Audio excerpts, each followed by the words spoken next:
राजा परीक्षित ने एक बार पुनः विनम्रता से पूछा, भगवान, यदि हमसे कोई पाप अनजाने, भूलवश या धोखे से हो जाए तो क्या उससे बचने का कोई उपाय है?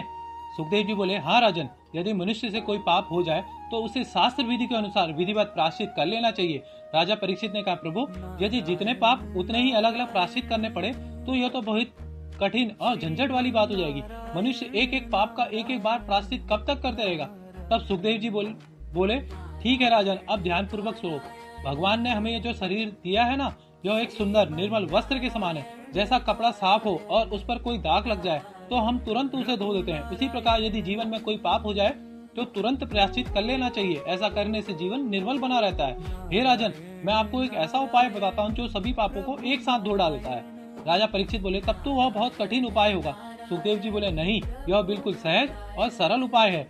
हे मुनिवर, कृपया बताइए। सुखदेव जी बोले, सुनो राजन, जैसे भुवन भास्कर सूर्य के उदय होने पर सारा अंधकार नष्ट हो जाता है, वैसे ही भगवान के नाम का स्मरण और कीर्तन करते ही जीव के जन्म जन्मांतर के पाप उसी क्षण भस्म हो जाते हैं। परीक्षित बोले, महाराज, कृपया इसका कोई प्रमाण देकर समझाइए।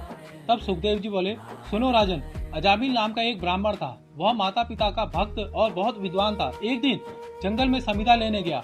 वहां उसने एक दुराचारी पुरुष को सरोवर के तट पर एक गड़िका के साथ रमण करते देखा और उसी स्त्री के हावों में इतना प्रभावित हुआ कि सदा के लिए उसी के साथ रहने लगा। उसने घर परिवार, पुत्री पुत्र सबको त्याग दिया और उस स्त्री का दास बनकर रहने लगा।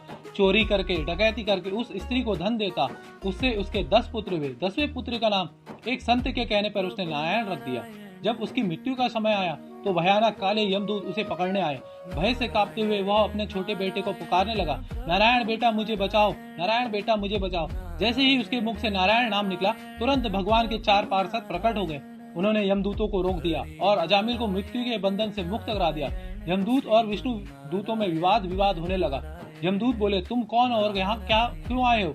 विष्णुदूत बोले, तुम कौन हो? यमदूत बोले, हम यमराज के सेवक हैं, पापियों को पकड़ के ले जाते हैं। विष्णुदूत बोले, हम भगवान नारायण के दूत हैं, जो उनका नाम लेता है हम उनकी रक्षा करते हैं। यमदूत बोले, तुमसे भूल हुई है, यह अपने बेटे नारायण को पुकार रहा है। विष्णुदूत बोले, इसके बेटे का नारायण नाम तो कुछ वर्ष पहले रखा गया है, पर हमारे स्वामी नारायण का नाम अनादिकाल से है। बताओ, यह नाम किसका माना जाएगा, बेटे का या हमारे प्रभु का? अतः इसने हमारे स्वामी को ही पुकारा है। उन्होंने भगवान के नाम की महिमा यमदूतों को समझाई। जब वे नहीं माने तो विष्णु दूतों ने उन्हें पराजित करके भगा दिया। अजामिल ने यह सब सुना तो वैराग्य हो गया। वह गंगा तट पर जाकर भगवान का नाम जपने लगा और अंततः परम धाम को प्राप्त हो गया। हे राजन, यह अत्यंत गोपनीय इतिहास है जो मुझे कुंभल ऋषि से प्राप्त हुआ था।